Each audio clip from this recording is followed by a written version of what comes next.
Bien, bueno, en primer lugar estamos ahora a la expectativa de la respuesta que pueda llevar a cabo Israel a partir de lo ocurrido el día sábado. Sabemos que Netanyahu tiene presiones internas del partido Likud al que él pertenece y de la sociedad israelí toda. Estas presiones lo están llevando a tener que actuar, porque quedarse callado frente a lo ocurrido es muy difícil.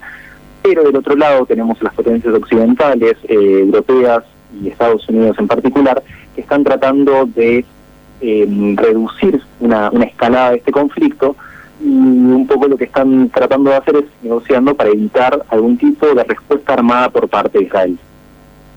Y a partir de eso, la respuesta armada, y bien lo mencionaste, también tiene que ver con la situación interna de Israel y los posicionamientos que se puedan llegar a tomar, porque se habían dicho que en principio Hamás, bueno, eso análisis del día lunes, digamos, lo que Hamás hizo en octubre era para tratar de evitar lo que en principio algunos creían sobre finales de octubre, principio de noviembre, una firma, un tratado, algo de cooperación entre Arabia Saudita e Israel. Y bueno, la intención de Hamás era impedir que la comunidad árabe comience a acercarse a Israel. Pero a partir de eso, la respuesta de Israel sacudió no solamente a sus socios, sino a toda la comunidad internacional por la violencia de su intervención en todo lo que es Gaza.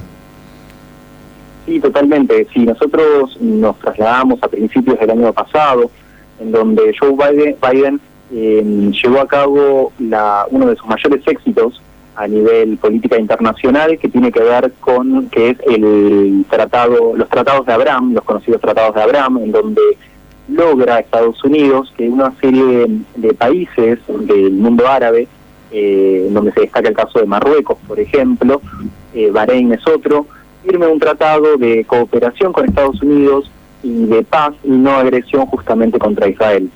La figurita difícil de este tratado, claro está, era Arabia Saudita, que es la punta de flecha de los países árabes suníes. Es decir, el líder se disputa ese liderazgo del mundo árabe con Irán, justamente, que es de mayoría chiita, ¿no? Uh-huh. Entonces, en esa división, lo que estuvo a punto de ocurrir el año pasado fue una extensión de este tratado, que prácticamente hubiese sido el probablemente mayor logro de la administración en términos de política internacional, de la administración de Biden, dado que hubiese generado una situación de paz prácticamente en Medio Oriente y de aislamiento de la República Islámica de Irán. Dentro de estas negociaciones había un actor fundamental que era justamente Palestina. Sabemos que la población de Palestina está disgregada, dividida entre Franja de Gaza, Cisjordania y parte del Líbano. Entonces, frente a este tipo de negociaciones, fue que se puede suponer, y es una hipótesis, no puedo afirmarlo, que la intervención de Hamás haya tenido que ver justamente con la intención de evitar este tratado en particular, que terminó derivando en lo que ocurrió el día sábado, que fue el ataque de Irán a partir del bombardeo en Siria del consulado iraní. Mencionaste Estados Unidos, más allá que aparentemente esté lejos, pero en el marco de lo que es geopolítica y cómo en el pueblo americano eso repercute. Más allá que falta mucho todavía para noviembre, ¿puede repercutir algo? ¿Lo está pasando en Medio Oriente cuando se vote en noviembre, o es exclusivamente la situación económica, como en su momento fue la llegada de Trump justamente a Estados Unidos? La verdad es una buena pregunta. Habiendo hablado en estos últimos días con diferentes medios, no me la han hecho. Es una muy buena pregunta, porque ¿cómo lo vive esto Estados Unidos? Estados Unidos, hay una parte que tal vez sea la políticamente más activa, que ve toda esta situación con cierta lejanía, pero entiende que el interés nacional de los Estados Unidos tiene que ver siempre con una presencia permanente en los diferentes puntos calientes o puntos de conflicto del mundo.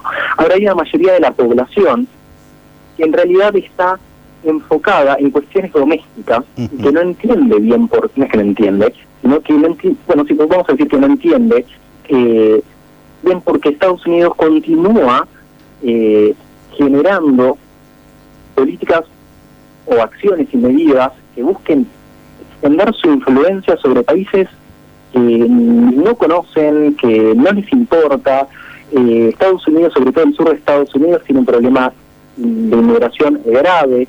El estado de Texas está en una situación muy complicada, hay milicias civiles que están protegiendo la frontera. La alternativa a Joe Biden tampoco gusta demasiado, si bien ha tenido momentos en los cuales ha liderado en las encuestas Donald Trump. Es un presidente con una cantidad de causas penales impresionante. Entonces, hoy estamos en una situación mundial en la cual Estados Unidos vuelve a ser el país más poderoso del mundo, pero, y esto lo digo en detrimento de China, si se quiere, que también podemos charlar un poco, vuelve a ser el país más poderoso del mundo, pero con conflictos internos verdaderamente graves. Claro. Sí, antes de entrar a China, y para cerrar el capítulo de Israel, porque China, quería hacerte otro par de preguntas respecto a la famosa base y lo que se pensaban en su momento, pero las repercusiones en Argentina, porque, y en eso también hay cierta mezquindad, no solamente de la clase política, sino también de los medios de comunicación. Aún automáticamente, por el posicionamiento que tomó Argentina, por el posicionamiento que tomó Milei, dijeron volvemos a los 90, nuevamente pasamos a ser blanco de aquella situación, llámese embajada, llámese AMIA, también buscando una suerte de lo que es, como sabemos, la política doméstica, pero generando cierto temor. Hay un dato, más allá que se haya elevado el nivel de tensión, pero eso fue a nivel mundial, pero ¿hay algún dato concreto de la posibilidad de que Argentina esté dentro de los blancos? No puedo hablar de datos concretos, pero sí creo que la hipótesis de conflicto, o mejor dicho, la amenaza latente de parte de células de Hezbollah en las dos triples fronteras, estoy hablando de la triple frontera que compartimos con Paraguay y Brasil, y la triple frontera que compartimos con Paraguay y Bolivia, que es un estado aliado a Irán, es un estado que rompió relaciones diplomáticas con Israel hace muy poco y que firmó un memorándum de entendimiento de cooperación y seguridad con la República Islámica de Irán. Esas células están activas y hay diversos informes innumerables, quizá el más importante sea uno del 2006 conocido como Proyecto Cassandra, que justamente vinculan la actividad local de estas células con el narcotráfico. Entonces, estamos hablando de la existencia de dos fronteras sumamente permeables en donde existe actividad. Muchas veces cuando hablamos de actividad de este tipo nos imaginamos tal vez reuniones clandestinas, oscuras y demás. No, en realidad estamos hablando de el origen del financiamiento. Perdón, Juan Cruz, es el origen del financiamiento. No hay que desestimar que hay un informe. Es más, la DEA instaló, más allá que no lo mencione, pero todo uno viajando a Asunción y hablando con algunos colegas, siempre hablan de la presencia de Estados Unidos en forma de la DEA, bueno, la CIA para un poco, porque el tema del origen del financiamiento tiene que ver con, no solamente lo que pasa en Paraguay, Ciudad del Este, Foz de Iguazú, lo que pasa en Bolivia, que bien lo mencionaste, y el tema de la hidrovía. Hoy por hoy, por eso la preocupación, entienden algunos especialistas, de Estados Unidos respecto a la hidrovía, porque es también una de las fuentes del inicio del financiamiento de células activas en otra parte del mundo, pero económicamente comienza acá. Absolutamente. Yo recién mencionaba el proyecto Cassandra, es un proyecto de justamente la DEA, en donde, bueno, en el año 2006, entre 2006 y 2009, tuvieron ciertos conflictos, la DEA misma con la CIA y la Casa Blanca. Hablar de esto a veces suena medio como, parece como una teoría conspirativa, pero bueno, está todo. Hablar en medios locales, uno lo toman, lo miran así, bueno, y te plantean, dejar de leer libre, dejar de mirar series, pero bueno, son cuestiones que pasan. Es que parece un poco, ¿no? Como si tuviera cierto algo de espionaje y demás.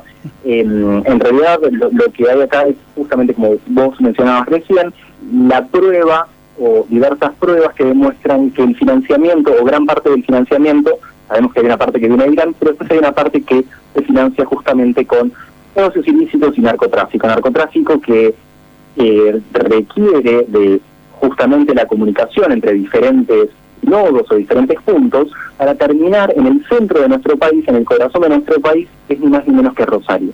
Exacto. Es decir, que tenemos permeabilidad en las fronteras, tenemos bandas narcos operando, creciendo, es decir, que estamos muy cerca de Estados Unidos, muy cerca de Israel, pero no tenemos las defensas de Estados Unidos en Israel, entonces tenemos que multiplicar los cuidados y la defensa en pos de la seguridad nacional.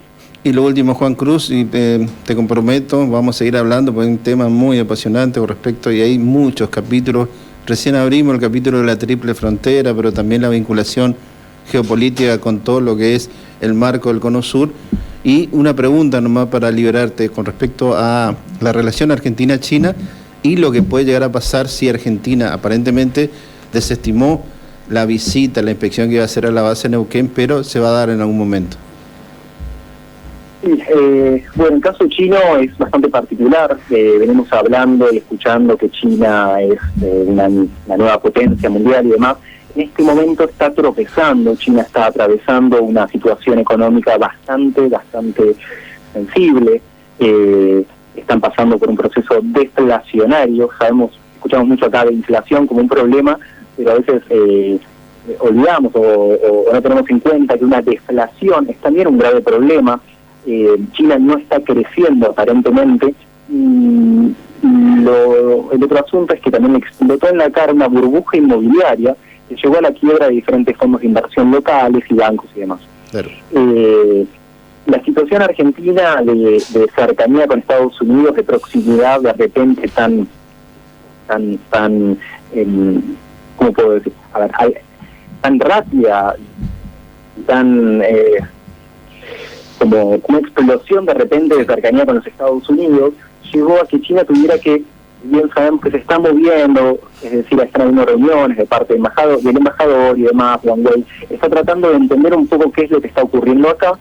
Y bueno, la cuestión de la base china tiene que ver justamente con una situación de vuelta de página total en materia de doctrina de política exterior nacional. Estamos de repente, veníamos a estar alineados con una serie de países con los que habíamos firmado, por ejemplo, en el caso de Irán, un memorándum de entendimiento, hicimos un tratado secreto con China en donde intercambiamos el tratado SWAP por la presencia de una base supuestamente es de uso civil. Claro. Hay que verlo, hay que meterse, y tenemos territorio soberano. Más allá de lo que diga el tratado, bueno, es un tema muy sensible, no es tan simple, pero bueno, hemos dado vuelta a la página y ahora estamos emplazados en una situación completamente distinta, en un mundo que, como decía anteriormente, vuelve a transformarse en un mundo con una multipolaridad, pero, es decir, que hay muchos polos de poder, pero hay un primus inter pares, que sería Estados Unidos, que se dirige por encima de los demás, y una China que parece estar debilitándose. Vamos a ver qué ocurre ahí, porque bueno, la hipótesis de conflicto con Taiwán también existe y podría ser un manotazo de ahogado. Pero bueno, por ahora es poco probable. Juan Cruz González, gracias por atendernos. Gracias a ustedes por recibirme. Hasta luego. Hasta acá Juan Cruz González, quien es analista internacional, hablando de lo que todo el mundo vio el pasado día sábado, el ataque a Irán, y obviamente las repercusiones que puede tener a nivel internacional. O sea, hablamos de una hipótesis conflicto bastante cierta, pero también el capítulo argentino, es decir, teniendo en cuenta el trasfondo de la década del 90, cuando teníamos esa famosa frase, relaciones carnales con Estados Unidos, que nos llevó a lo que pasó en la AMIA y lo que pasó en la embajada. 20 minutos pasaron de las 7 de la tarde. Sotelo, ¿cómo le da? Buenas tardes. Buenas tardes, Raúl. Buenas tardes para todos. 19 grados 8 la temperatura, 92 el porcentaje de humedad, vientos desde el norte a 9 kilómetros por hora, visibilidad de 10 kilómetros para el resto de la jornada, chaparrones, altas probabilidades de que siga la lluvia en la capital correntina. Mañana a la madrugada, también tormentas fuertes, chaparrones a la mañana y mejorando por fin para la tarde-noche con el cielo